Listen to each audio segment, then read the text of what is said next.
Pelo sinal da Santa Cruz, livrai-nos Deus nosso Senhor dos nossos inimigos. Em nome do Pai, do Filho e do Espírito Santo. Amém. Podemos sentar. Amados irmãos e irmãs,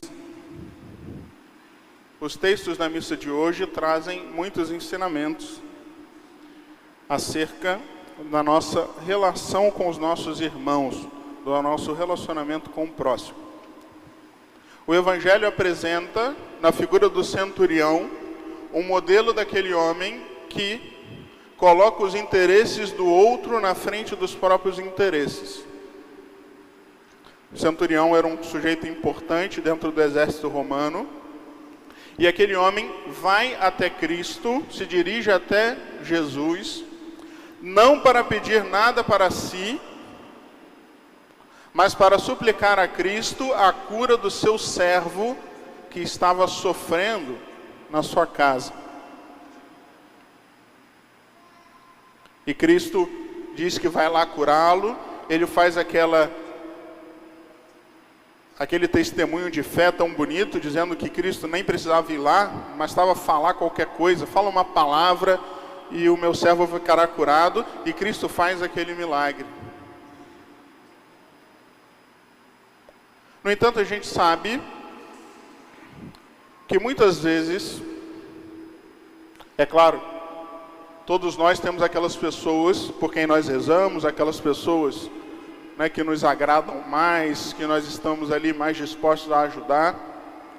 Mas também nós sabemos que muitas vezes nós lidamos também com pessoas que são difíceis. Pessoas que, para que nós as ajudemos, até para que nós rezemos por ela, nós temos que fazer um certo esforço, porque aquelas pessoas, né, não combinam muito conosco. E é justamente sobre isso que São Paulo está falando na Epístola aos Romanos. São Paulo está falando como deve ser o relacionamento do cristão com todos, de forma especial com os inimigos.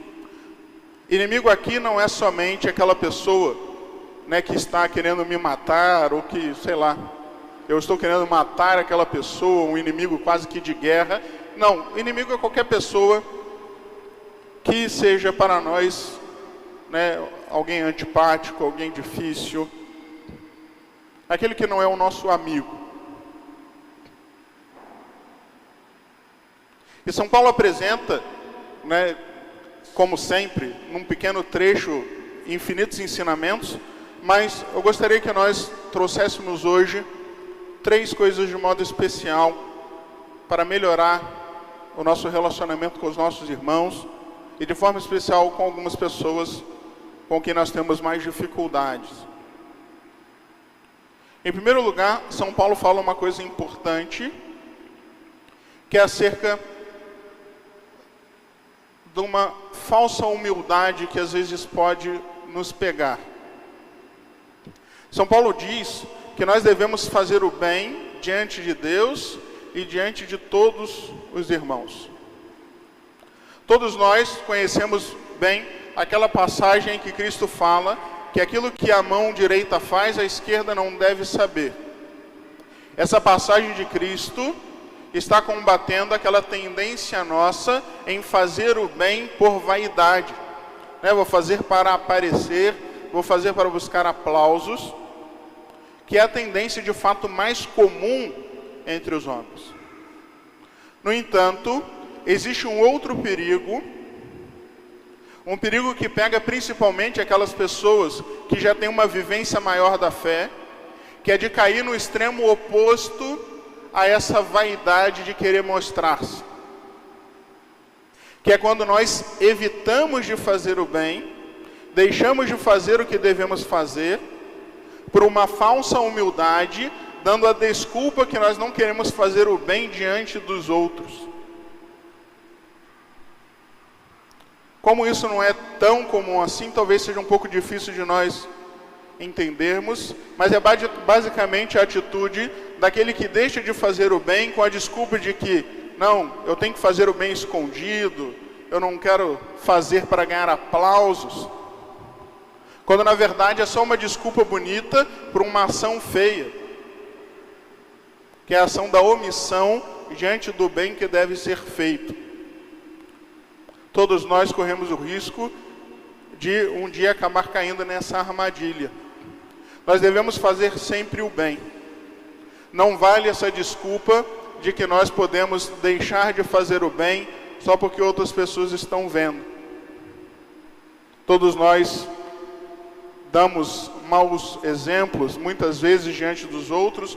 Não tem problema que de vez em quando nós também demos bons exemplos diante dos outros.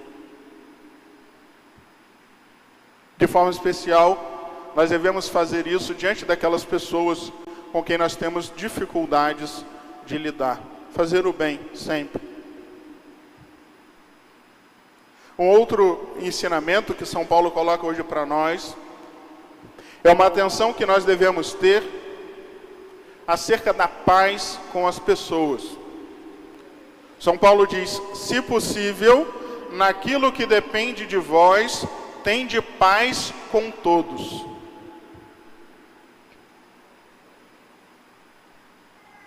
Às vezes, pode acontecer que, baseados num falso zelo, que no fundo é somente orgulho e soberba, nós acreditemos que a discórdia e a confusão que a gente arruma são virtudes e não vícios. Quando o sujeito é tão cabeça dura, quando o sujeito é tão arraigado em si mesmo, tão egoísta, que ele acha bom levar até o fim a sua opinião, mesmo que isso cause a discórdia com os seus irmãos. É claro, nós nunca podemos cair no relativismo. Existem coisas que são boas, coisas que são ruins, coisas que são verdadeiras e coisas que são falsas. Existem princípios inegociáveis, mas na grande maioria das vezes, as confusões que nós arrumamos por aí não dizem respeito a esses valores inegociáveis. A maioria das discórdias, das discussões e das brigas dizem respeito a coisas que são irrelevantes, coisas que são inúteis, coisas que são pequenas. E principalmente, nós devemos aplicar isso para a nossa vida concreta do dia a dia, para dentro da nossa casa, de forma especial, dentro da família, né? Marido e mulher. Vocês sabem muito bem que mais de 99% das confusões, das brigas dentro de casa, são por coisas totalmente irrelevantes. São por motivos risíveis e ridículos. Coisas, brigas que em 5 minutos dariam para ser resolvidas com um pedido de desculpa, com tudo bem, vou fazer diferente. Que às vezes se enrolam por horas e horas, porque ninguém quer deixar de ter razão. Fazendo assim, exatamente o contrário daquilo que São Paulo está dizendo. Se possível, mantenha a paz com todos.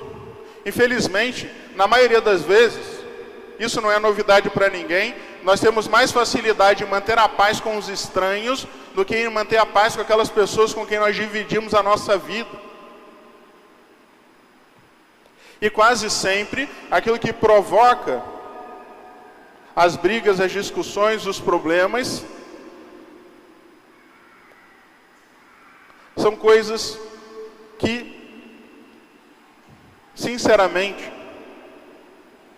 no fundo são só pequenas desculpas para extravasarmos o nosso próprio orgulho, a nossa própria vaidade.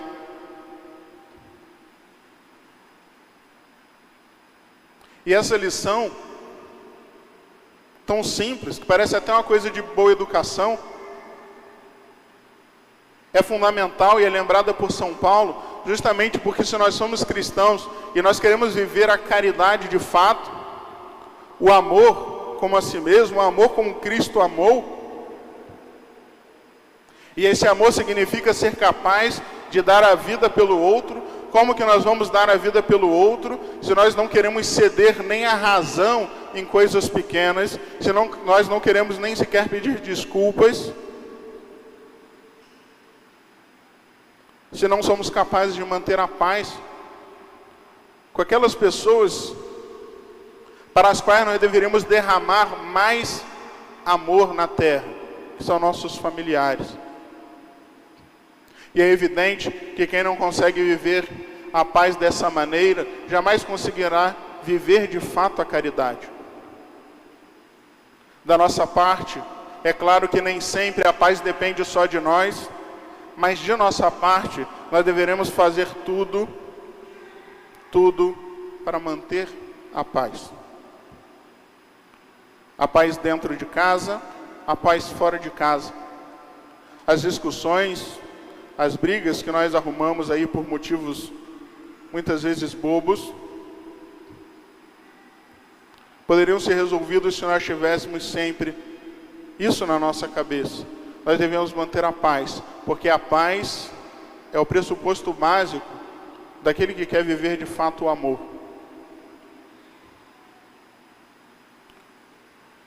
Da mesma forma, São Paulo vem nos alertar acerca do perigo da falsa justiça.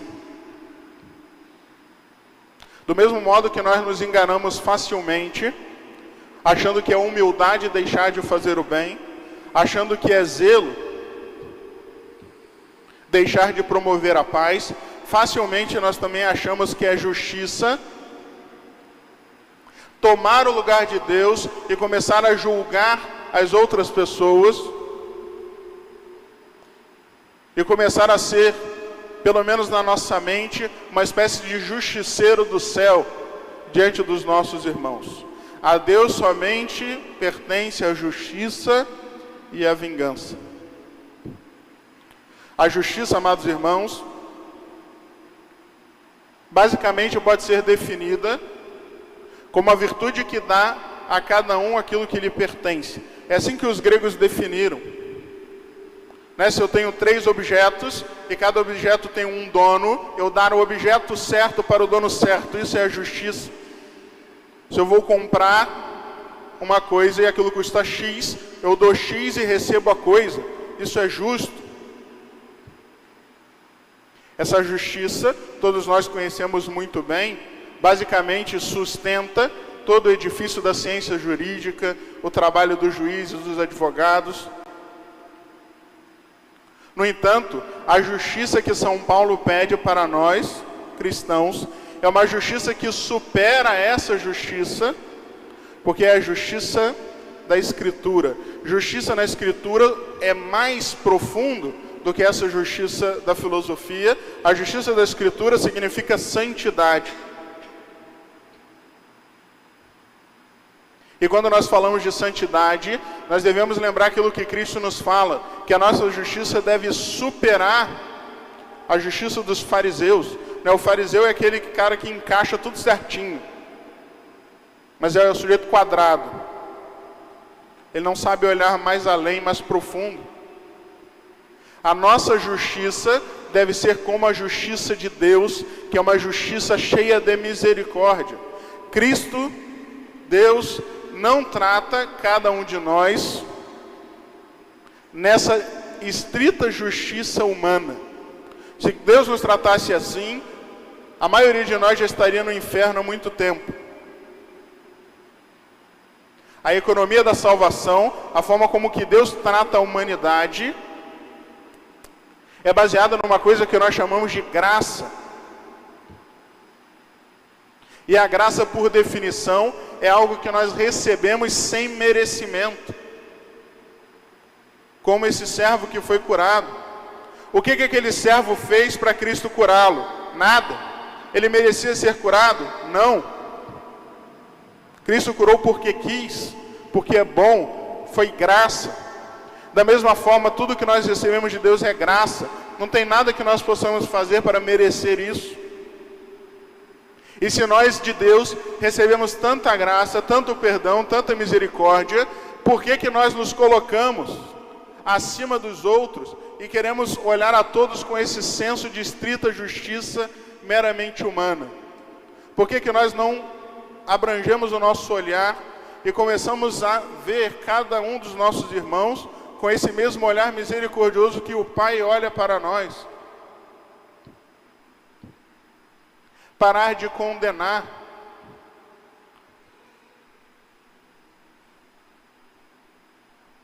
Parar de colocar-se num posto que não nos foi dado.